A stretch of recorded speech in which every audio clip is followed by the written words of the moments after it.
And sexy and gorgeous with me while I tell you about my whole life story. There's a lot of new faces here. A lot of you guys don't know anything about me, so life's been crazy. Why do you think I got popular on TikTok for story times? Let's talk about it. So when I was born, my dad didn't believe I was his. Slay. Oh, he kind of spent my mom's whole pregnancy not being around because he was like, girl, like that's not my kid. My mom's like, dude, this is your kid. Then the day came where my mom pushed me out of her old baloney pony. My dad saw me for the first time and was like, all right, I guess that's my kid. She looks just like me. Or whatever. I was like, cool, yeah, this is your kid. Can we like be together then? Can we like maybe have like a family or whatever? And my dad was like, yeah, slay. I got married when I was 4 and then they got divorced when I was 5.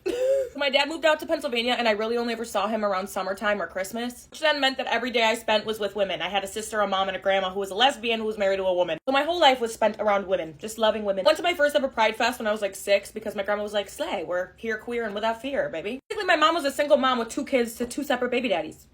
Sorry, mom, I didn't mean to expose you like that. And my mom was pregnant at 16 with my sister, so my mom really had to do the damn thing. You know, my mom really had to hustle her ass off. My mom decided to go to hair school when I was like 5, I think. I don't really remember. When she would leave hair school, she would go straight to her waitressing job because my mom is a hustler. I lived in government subsidized housing, and when you live in government subsidized housing, like the whole neighborhood helps raise every kid. I grew up with like 10 separate moms. Like all our neighbors were my mom. This lifestyle really took its toll on my mom's body though, and she ended up addicted to pills because her body just like was falling apart. My mom really was addicted to pills for as long as I could remember. I remember just thinking that it was okay because they were in prescription bottles. So like, mommy's taking her medicine, like slay. When I was like 7, she met my stepdad. His name was Timmy. He was really fucking young. He lied about how old he was. Basically had like a whirlwind romance. When I tell you they were like twin flames, like they would fucking fight. But he would always be like, look how fucking gorgeous your mother is. He was from Staten Island if you couldn't tell. And he was around until I was literally 17, 18. He was one of the best people I'd ever met, but because of his addiction, a lot of the time he was also one of the worst people I've ever met. With my mom's pill addiction and his addiction of choice, it really was just kind of a turbulent household sometimes. We were always fighting. He was always in and out of the house because he was always relapsing. One of the times that they had broken up, they broke up for a pretty extended period of time, and when he came back around, he had had a kid, and we honestly instantly fell in love with her. And that's actually Ariana, who's in a lot of my videos. We ended up going to jail, and my mom and him broke up for a really long time, and we just kept having Ariana because she was family. Like, you're our family. My mom had really killed it in the industry. She was a very popular hairstylist in our area, and that was before social media, so it's like, when I was 16, I decided to move out of the house and actually live with one of my family members because me and my mom were fighting all the fucking time, and I was at a time where I was trying to overcome my sexual assault. So I just really needed to find myself. I really needed to find who I was. This was like my partying, smoking all the time, drinking all the time era. Oh, you were underage. Yeah, okay, fuck off. I ended up moving back home at the end of summer and found out that my mom and Timmy were back together. It's been like 3 years since they broke up, so I was really fucking pissed off at this. But within that same year, my mom decided to quit her pills. She hit menopause, we lost our house, and our family dog died. Timmy relapsed and moved back out to Staten Island, and my mom went into a manic psychosis. She met this really rich Harvard graduate online, and they started dating, and he offered her the fucking world. Me and her were both left homeless, so that was a slay. I was homeless when I graduated high school, and I got really involved in the church when that happened. Rich Harvard graduate decided to buy my mother a house, but the condition was that I couldn't live in their house. I had to live in his studio apartment that he had paid the rent on. I was like, fucking fine, perfect. Only problem is, a couple months later, we found out that he was a child predator. With all these crazy changes and trauma in my mom's life, she went into a really severe manic psychosis that lasted 5 years. I thought I had lost my mother completely. It was a really traumatizing time. I actually didn't talk to my mom for 2 years straight. She had thought I stole her identity during this time. She had like a fake British accent. It was really fucking weird. It was really hard to deal with. I literally had to mourn my mother as if she had passed away, and that was really fucking hard for me because I was at the age where that was not what I wanted to deal with. And I was still struggling to exist because I wasn't allowed to work in high school, so I had no money saved up when I became homeless. 2022, she had come to my house in a psychosis after 2 years of no contact. Almost died a couple days prior. She was beat up in the street by a grown man who ripped out half of her hair. Her very traumatic brain injury, and she had now a twitch. The only thing I knew to do, and I called the police on her to have her mental health arrested, which by the way didn't work the 3 other times I tried. It was completely failed by the fucking system, and I won't even talk about that right now. But luckily, I met a very kind officer who was actually willing to help my family. A month of rehabilitation, and she's been good ever since, and then I blew up on TikTok. It was really divine timing because the time that she came back was the time I really fucking needed her. I had just gone through the biggest betrayal of my life and lost my childhood best friend. So out of nowhere, my mom gets the help she needs. I blow up on TikTok and make it my job, and because of that, I'm able to spend the last year and a half just rebuilding that relationship with her, experiencing life with my mother again, and because of you guys, that's possible. I'm so eternally grateful for this job and this opportunity, and it's fucking weird that this is the way that my life has turned out. Thinking of all the things I've said, and I've missed so much, but I would literally have to write a book, so maybe I'll write a book.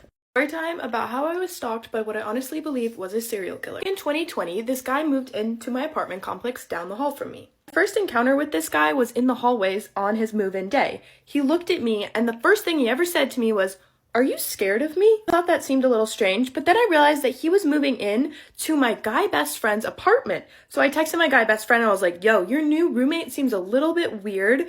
Be careful." The following days, I keep finding this man everywhere I'm going. He was in the elevator with me. We got out of the elevator at the same time. I doubled back to make sure no one was following me.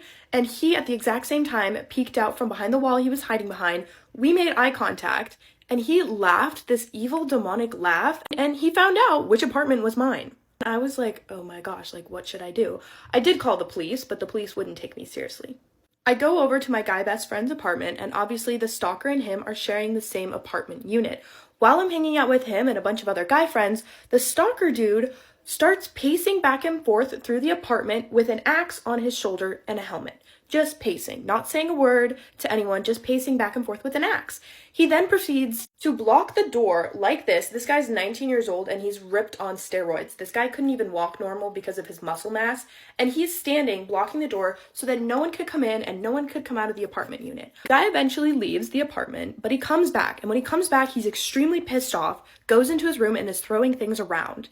He comes out, and the dog who was living in the apartment starts growling. This dog loved people, but it could sense a very demonic energy. I look up at the stalker dude to see why the dog is growling. This guy had the most demonic glow to his eyes I have ever seen. I cannot describe it. All I knew is that I saw evil and darkness, and in that moment, I was terrified. All of my guy friends were actually playing video games, so they weren't really paying attention to what was going on. Once I got their attention, I told them that it's not safe here, we have to go. And they didn't know what I was talking about, but I told them I was leaving, and I got up and I left. Some of my guy friends followed me, though. When I got out of that apartment, I bawled my eyes out, and they were like, "Cece, what happened? Like, why are you upset? Like, we were just hanging, like, I don't understand." So I told them exactly what I saw. So my guy friends that stayed back tried to talk to him and see why he was angry, and this is what the stalker boy said. He told them that he had a god complex and he had come to the earth to purify the unclean. I ran out of time, but part 2 is already posted. Get ready with me while I tell you guys a little story time about when a fan showed up to my house. But this happened sometime in the spring, and I had gotten home from school. My mom was still at work, so my sister and I were at home on our phones, just relaxing after school. I don't know if you guys watched the bullying video, but this was around the same time where my phone number was getting leaked and so was my address. The doorbell of my house rings and my sister goes to open it. Now the doorbell had rung around the time that my mom usually got home, so we figured it was just our mom and she had too many groceries so she couldn't open the door. My sister was the one who answered the door and I could hear them talking downstairs, so I came out of my room to see what was going on. I wasn't really worried because I figured it might have just been like a package that needed signing or something. But as I go downstairs and lock eyes with this kid, I didn't recognize him, and I lived in a small town before, so I kind of just knew everyone. So I asked what his name was. He told me his name, and then he asked for a photo with me. Now, usually if you guys ever see me in public, I'm always totally okay with pictures. I don't mind at all. In fact, I love meeting you guys. But at this point, I felt really uncomfortable, and I asked him where he was from. This kid wasn't even from where I live at all. He lived in a whole different province, so he had to like fly to this area. He told me that he was visiting some family who lived in the same town, and he found my address and decided to show up at my door. Immediately, I felt super uncomfortable, just as anyone would in that situation. So I looked at this kid blankly in the eyes after he asked for a photo, and I said, "You realize you're at my house," which is a massive invasion of my privacy. I asked him where he got my address from, and he told me the name of the person who lived in my town. Obviously, I didn't take a picture with him because I was scared at that point. And so I told him to leave and please not come back and don't give out my address to anybody else. But that kid never bothered me again, and I didn't have anyone else ever show up to my house asking for a picture. But it was definitely one of the weirdest interactions I've ever had. Anyways, that was my little story time. So when I was in high school, I was friends with this girl. For story's sake, we'll call her Hannah. So it was like near the end of our senior year. I had gone and driven to Hannah's house, and it was just me and her. We were just like hanging out, whatevs. And she starts talking about how she wants to go to this party that these kids at our school were throwing. This location was called The Barn, and it was a literal barn that this kid would throw parties at, right? So I had never been to the fucking barn ever in my life. I never had fucking planned on going there, solely based on the fact, so the friend group that would throw parties at the barn, I didn't agree with the ideology. Frankly, I didn't even like any of them as people either. So I was like, fuck no, I'm not fucking taking my ass there. But she want to get her ass in there so bad just so she could talk to her ex-boyfriend that she has been on again, off again for how many goddamn years. And at this time, he was with a completely different bitch, you know? So in my head, I was like, there's so many things wrong with this situation and so many things that could go even worse. So me being me, just trying to please my friends, I was like, fine, we'll go, but I do not want to stay long at all. Like, just do what you need to do. Like, we need to be there like an hour max, maybe 30 minutes max. So I had hit up like 3 of my other friends to come with us because, like, again, like, I don't really know anyone at this fucking party, not really friends with any of them, don't like most of them. So yeah, they come with us, they pick us up, we arrive at the fucking barn, and the first thing we see is this kid fucking walks out of the barn and comes up to us and starts critiquing what my friends are wearing. Like, what the fuck is this? Are you a goddamn bouncer? And he's like talking to my friend like, I don't like the shoes you got on. Like, bitch, get the fuck back where the fuck you were. Do you, like, ugh. And immediately I was like, oh my god, I literally want to go home. But we press forward. So then my other 3 friends start talking about how they want to leave after like 30 minutes, maybe an hour passes. They're like, they want to leave. People here are fucking weird. They're giving them a hard time. They don't like them.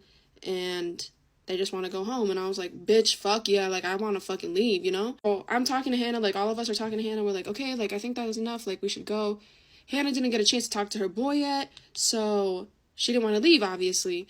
She started asking me, like, do you think we can just find another ride and you can stay with me and they can go? And I was like, me being people pleasy again, I was like, sure, like, we'll just find a different ride. And then I told my other 3 friends, like, okay, it's fine, you can go, and we'll figure it out, you know? Which I don't know why the fuck I did that, because we weren't friends with anyone there. No one was gonna fucking take us home.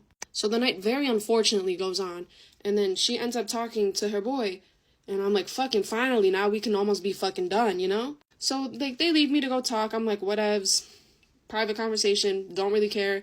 But I'm by myself, so don't know anyone, by myself. So at this point, they were gone for a while, and I was like, fuck, I'm literally so over this. Like, how long is this gonna fucking take?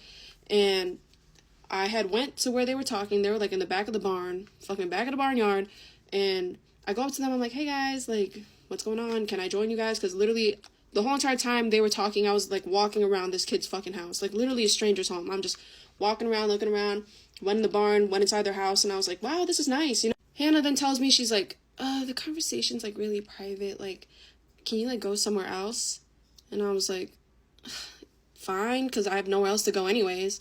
So I did what I was told, trying to fucking, like, help my friend, and I just sit on this kid's fucking porch by myself, and I'm like, whatever, I'll just wait. And then this girl comes up to me, and she's fucking, like, stumbling all over the place, and I'm like, oh my god, what the fuck?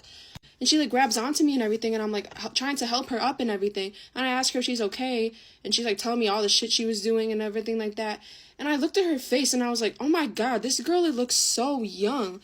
And I asked her, and I'm like, hey, how old are you, by the way? And she's like, oh, I'm in 8th grade, like, I'm 13. And I told her, I was like, bitch, we are literally seniors, like 17, 18-year-olds. And I was like, dude, I should have known, I should have never fucking come here. And I was telling the girl, I'm like, oh my god, what you need to do, you need to call your mother, you need to go home. I don't care how much trouble you're gonna get in, you cannot be here. And at that point, I was so fucking uncomfortable. So then I went back to Hannah, and I was like, please, can we, like, go? I'm so uncomfortable right now. Literally, a fucking preteen came up to me just now. And she continues to, like, shoo me away because she's still talking. So I'm getting fucking irritated. So I walk into the house, like, fucking storm into this person's fucking house, and I see a girl that I have, like, fucking art class with, you know? And I start talking to her. I'm like, hey, girl, like, how you doing? Blah, blah, blah, blah, blah. And she's like, hey, like, blah, blah, blah, like, oh my god, I didn't think you'd be here, you know? Like, you know how bitches be, you know? So I'm talking to that girl, and then all her little cheerleader friends come over, too, and start talking to us because they were all going home together. And that's when I slip in. I'm like, hey, guys, like, real talk, like, do you think I can catch a ride with you guys? Because, like, my friend is still talking, I have nowhere to go, and, like, I'm literally, like, just stranded here. And they're like, girl, of course you can come with us. So I'm like, thank God they were fucking there that night. So then I walk back to the porch, and, like, the fucking little girl is, like, on her phone and everything like that. She's like, my mom's gonna come pick me up. Okay, I sat there, and I waited for her mother to come get her, and I talked to her mother. I didn't even know the fucking girl's name, but I was like, I don't know why she's here, but people here are older, and these people are weird, and I'm trying to leave. She needs to go home. So her mom took her home, and then I went to go find Hannah again. I'm like, Hannah, I'm leaving. because fuck you, to be honest, for making me do this. Yeah, I'm obviously mad at her and I just tell her I'm going. And then I leave with all these fucking like cheerleader girls. And I tell them to drop me off at Hannah's house, and I get there, and right when I get there, it's fucking 3 a.m. at this point. Hannah then calls me and she's like, can you please pick me up? Oh my God. And I told her I was irritated, and I was like, dude, I've been wanting to leave for literally hours, because we got there at what, maybe 10 o'clock? It's 3 a.m. Before I left too, I literally asked her, I'm like, is it okay if I go? Like, even though I'm fucking angry, I'm like, is that okay though? You know what I mean? And she's like, yeah, I'll figure it out. She didn't figure it out, so she just asked me. So she made me drive fucking like 20 minutes back, because she was mad at me and everything, and I can't deal with people being mad at me before. So I got her, I dropped her off at her house, and I fucking took my ass home, finally. Moral of the story is, it's okay to have boundaries, and you should be able to say no. And that if you are friends with someone who is constantly pressing you for their own benefit and doing things only for their benefit, yeah, stop being friends with them, girl. Get ready with me while I talk to you guys about pretty privilege while working as a waitress. So just a few weeks ago, I was having this conversation with one of my male coworkers, and he was telling me how like we probably make way more in tips than he would. And shout out to you, Eddie, but this guy is a really good server, and I was just like, I don't think that's true. I think if you're giving really good service nowadays, like people just tip because it's like the normal. Like whether you're cute, whether you're not cute, whether you're a girl or a guy, like if you get good service, you're gonna get tipped well. Guys, I'm shocked at how I still haven't finished this freaking Rare Beauty bronzer, because I literally use it in every single video. She's been through a lot. Also, before anyone comments, because y'all always ask me, this is the Kaleidos Duo Fiber Contour Brush, okay? Anyways, so as many of you may know, I am recently single, and since being recently single, I obviously flirt a lot more now when I am serving. I used to have a really flirty personality, but obviously when I'm in a relationship, I stop all of that. I literally don't even look twice at another guy. Like, they're all disgusting to me, don't talk to me. But now that I'm like, you know, single and, you know, I can talk to people and whatever, I've noticed a huge difference in my tips. Like, not that I wouldn't get tipped well before, like I still did, but like now people are tipping like 40-50% of their bill. Like, I'm not even joking, just because I'm like talking to them and being goofy or whatever. It's so funny because this other girl I know, she's absolutely gorgeous. We were talking about it too, and she's like, girl, I mess up my tables so badly sometimes, like with these guys, like I'll completely mess up their order and they'll be like, oh no, it's okay, and she'll just like look at them and just like, I'm sorry, and it's totally fine, and they tip her so well. But then obviously they ask for like, you know, Instagram number, whatever after. Like, guys, literally just last week, so I got this guy his wings and the kitchen messed up his order. I rang it in right, I checked. The sauces came separate, but I think he wanted his wings tossed together with like honey garlic and hot sauce or whatever. And he's like, oh, like this is wrong. And I was like, oh my God, I'm so sorry. Like, is it like, did they not mix it together? And he was like, he just stared at me and was like, stop looking at me with those big cute eyes. And I was like, I like patted his shoulder. I was like, stop.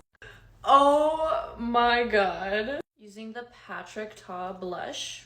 Anyways, you won't ever catch me denying my privilege as a girl working as a server. So guys, this is super random, not sponsored at all, but Kylie Jenner just released these liquid matte eyeshadows, so I'm gonna try one of them out. I think I'm gonna use the brown one. I literally don't even know how I'm supposed to use this. Like, oh my God, what am I doing? I'm just gonna fix it up with her Batman palette just in the middle. All right, this is the final makeup look, nothing crazy. And then I'm wearing this dress from Opali, super cute. Gorgeous, gorgeous girls always over blush. Gorgeous, gorgeous girls are always in a rush. Get ready with me whilst I tell you some really funny but traumatic experiences I had when I was at school and being a social media girl. Starting off, I think this is one that a lot of people always get shocked about, because they're like, no way people asked you this. But teachers used to always ask me like, oh, how much do you earn a year? And like all these really, really personal questions about like my money. And like, I just always used to think I would never ask a teacher how much they earn, so why are they asking me? A lot of people always expected, like, because I had a following on social media, that a lot of people wanted to be my friend. But I'd say it was the complete opposite. People was kind of like, I don't even know what it was, but people was just so weird with me, and like just was rude all the time. Be like, oh, she's a TikTok girl, like she's so prestige. But none of them would even speak to me. Like, I made some really good friends in younger years and my years, but everyone else just had such an opinion when they didn't know me, which is one thing I find with social media, and a lot of my friends had the same issues growing up on social media. It's really annoying. I think one of the most funny, memorable things is the rumours people used to make about me, which was so far from the truth. And it used to literally make me giggle so much because I'd be like, that's just not true. Like, basically, some girls was throwing balls at the back of my head in PE. And I felt really dizzy. So I went to the medical woman and they made me, like, tell them what happened. Because I was like, I don't really care. But I had to tell medical what happened. And then medical told pastoral, which is, like, the people that, like, try to sort out problems. And I remember I was like, oh, this is just going to get me so much more problems. And then the whole of year 8 and 9, I had a rumour going around that apparently my parents paid the school to get me out of trouble. And my dog's sneezing like mad. Are you okay? No, like, there was seriously a rumour going around that my parents owned part of the school. My parents paid the teachers not to get me in trouble. But in reality, they was all the ones that was being naughty and not me. That's why I just never got in trouble, because I was just the blooming victim of it all. But yeah, that was a very good rumour that went around. Everyone literally told everyone that my mum paid the school to get me out of trouble. Another thing was I was called Snobson because my last name's not actually Charlize, it's Hobson. And my whole school life, I was called Amelie Snobson because apparently I was a snob. In year 7, I had a red bag. So in year 7, most of the people used to call me Red Bag Girl because no one knew my name. If I ever had hate from anyone from school, like being horrible to me, and the school found out about it, the school would tell me to quit social media because that's the reason that I get hate. But, like, there would be kids that done dancing in my school that would get hate because they was, like, good at dancing. But they never got told to quit what they was passionate in doing. It was just because I done something different. If you want a part 2, let me know. I've got so much more.